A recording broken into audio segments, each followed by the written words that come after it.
Sorry friends, तो हम वापस से स्टार्ट कर रहे हैं। ये पार्ट 3 है। वो उसमें थोड़ा स्क्रीन का इश्यू हो गया था, तो हम वापस से आ गए हैं। बहू, किससे क्या कहा जाता है? ये तुम्हें बड़े संविधानों में माथा लगा सब कुछ भूल गई हो। माँ अपने बेटे से क्या कहे, यह भी क्या अब मुझे बेटे की बहू से ही सीखना होगा? पर सच कहती हूँ बहू, सभी माएँ बच्चों को पालती हैं। मैंने कोई अनोखा बेटा नहीं पाला था बहू। हर बार बहू बहू सास का इसमें फाइट है। मतलब नॉर्मली तुम्हें तो मैं पराई बेटी करके ही मानती रही हूँ।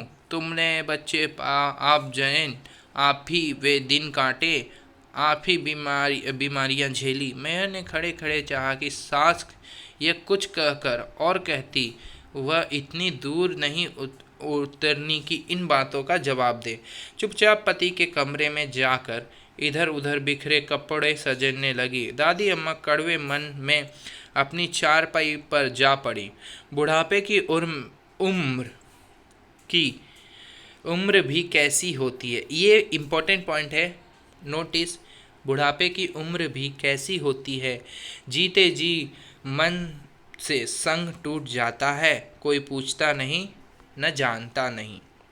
घर के पिछवाड़े जिसे वह अपनी चलती उम्र में कोठरी कहा करती थी, उसी में आज वह अपने पति के साथ रहती है। एक कोने में उसकी चारपाई और दूसरे कोने में पति की, जिसके साथ उसने अग्नि नथ बहारे और परझद गुजार दिए। कभी घंटों वे चुपचाप अपनी अपनी जगह पर पड़े रहते हैं। दादी अम्मा बीच बीच में करवटें बदलते हुए लंबी सांस लेती।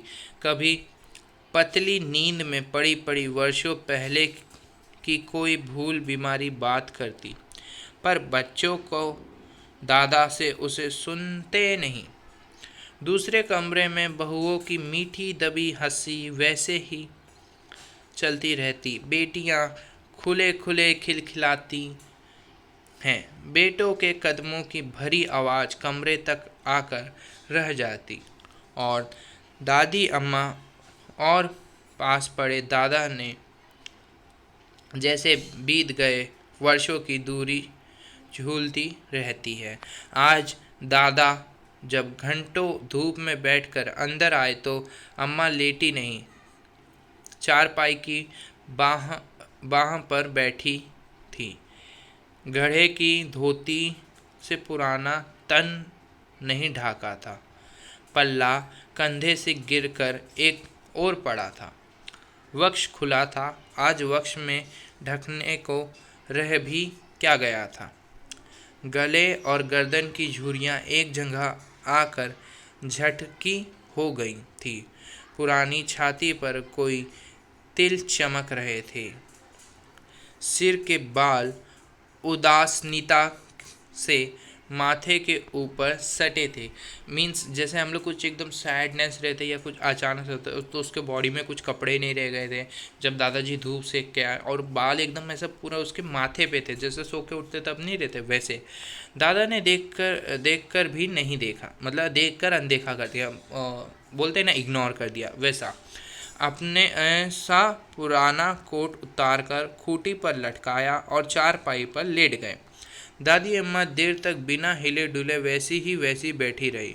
सीढ़ियों पर छोटे बेटे के पाँव के उतावली सी आहट हुई। गम सी छोटी सी गुनगुनाहट द्वारा तक आकर लौट गई। बाहर के बाद वे दिन, मीठे मधुर दिन, पाव बार बार घर की ओर लौटते। प्यारी सी बहू की आंखों में प्यार भर कर देखती, ललाशती, लज्जाती है, सुख विचार है, और पति की बाहों में लिपट जाती।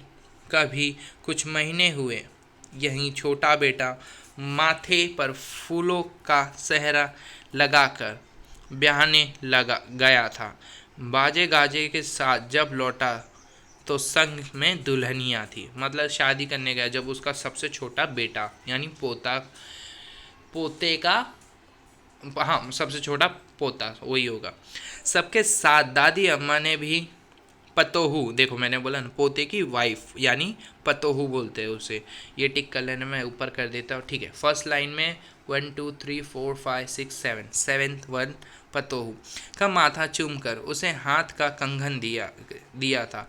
पतोहू ने झुककर दादी अम्मा के पाँव छुए थे और अम्मा ने लेन देन पर मेहरा से लड़ाई झगड़े की बात भूलकर कई क्षण दुल्हनिया के मुखड़े की ओर देखती रही थी। छोटी बेटी ने चंचलता से परिहास कर रहा था, दादी अम्मा सच कहो भैया की दुल्हनिया तुम्हें पसंद आई क्या? तुम्हारे दिनों में भरी शादी ब्याह ऐसे ही कपड़े पहने जाते थे? कहकर छोटी बेटी ने दादी के उत्तर की प्रतीक्षा नहीं की, हंसी हंसी में किसी और से उलझ पड़ी। मेहर बहू बेटे को लेकर अंदर ले चली, घर के घेर कर अंदर ले चली। दादी अम्मा भटकती भटकती दुष्ट से वह अग्निकांत चेहरे देखती रही। कोई पास पड़ोसी उसे बधाई दे रही थी, बधाई हो अम्मा, सोनी सी बहू आई है, शुक्र है उस मालिक का, तुमने अपने हाथों पे छोटे पोते की आज आज सवारा। मतलब वो कुछ भी पड़ोसी बोलते ना, ग्रेटनेस और कॉन्ग्रेचुलेशन, आपके पोते की शादी हो गई, इतनी क्यूट उसकी वाइफ आई है। तो भाई उसकी वाइफ आई है, तुम लोग क्यों क्यूट बोल रहे हो, है ना। अम्मा ने सिर हिलाया, सचमुच आज उस जैसा कौन है। पोतों की उसे होश थी, आज पूरी हुई, मतलब उसकी इच्छा थी, ये एक लास्ट विश थी, तो आज वो पूरी हुई। पर काज संवारने से उसने क्या किया? किसी ने कुछ नहीं पूछा, नहीं तो करती क्या। समिधाओं के बातचीत, लेन देन, दुल्हन के कपड़े गहने, ये सब मेहर के अभ्यास हाथों से ही हो रहा है। घर में पहले 2 ब्याह हो जाने पर अम्मा से सलाह समिति करना भी आवश्यक नहीं रह गया था। केवल कभी कभी कोई नया गहना गढ़वाने पर या नया जोड़ बनवाने पर मेहर उसे सास को दिखा देती रहती है। बड़ी बेटी देखकर कहती, माँ अम्मा को दिखाने जाती हो? वह तो कहेगी अब यह गले का गहना हाथ लगाते उड़ता है, कोई भारी ठोस कंठ बनवा लो, सिर की सिगार पंठी बनवा लो। मेरे अपने ब्याह में मायके से 50 तोले का रानी हार चढ़ा था, तुम्हें याद नहीं? तुम्हारे ससुर को कहकर उसी के भारी जड़ाऊ कंगन बनवाए थे तुम्हें रे ब्याह में।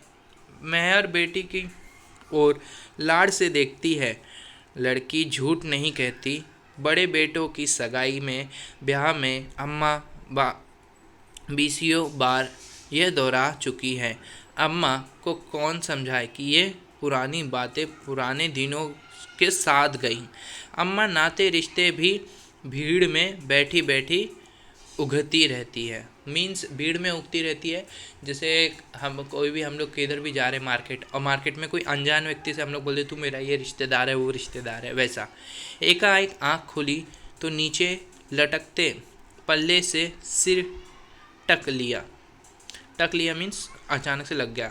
एक बेखबरी सी उघाड़े सिर बैठी रही, पर दादी अम्मा को इस तरह अपने से संभालते किसी ने देखा तक नहीं। अम्मा की ओर देखने की सुध भी किसे है, मतलब ओल्ड हो गया जब, है ना। हर फैमिली की कहानी है, जब माँ बाप बूढ़े हो जाते हैं वो लोग को कोई फ़र्क नहीं पड़ता, भाई तुम मर टपक कुछ भी हो, वो लोग को कुछ नहीं होने वाला। बहू को नया जोड़ा पहनाया जा रहा था। रोशनी में दुल्हन शर्मा रही है, नंदे हास परिहास कर रही हैं। ननंद जो उसकी मतलब हस्बैंड की सिस्टर यानी ननंद। मेहर घर में तीसरा बहू को देखकर मन ही मन सोच रही है कि बस अब दोनों बेटियों को ठिकाने लगा दे तो सुख हो जाए। बहू का श्रृंगार देखा, दादी अम्मा बीच बीच में कुछ कहती, लड़कियों में यह कैसा चलन है आजकल। बहू के हाथ और पैरों में मेहंदी नहीं रचाई, यही तो पहला शगुन है। दादी अम्मा भी राइट थी, लेकिन कोई उनकी सुनने वाला नहीं था। दादी अम्मा की इस बात को जैसे किसी ने सुना नहीं। साज श्रृंगार में चमकती बहू को घेर कर मेहरा दुल्हन के कमरे में की ओर ले चली। नाते रिश्ते की युवती तरह मुस्कुरात शर्माने लगी। दूल्हे के मित्र भाई आंखों में नहीं बाहों में नए नए चित्र भरने लगे और मेहर बहू आशीर्वाद बसाकर लौटी तो देहरी के संग लगी दादी अम्मा को देखकर स्नेह जताकर बोली, आओ अम्मा, शुक्र है भगवान का आज ऐसी मीठी घड़ी आई है। तो दोस्तों अब हम इसका पार्ट 4 ला रहे हैं, ठीक है। और ये में भी शायद बहुत बड़ा लेसन है, 10 से 12 पेज का, तो इसके पार्ट आते रहेंगे।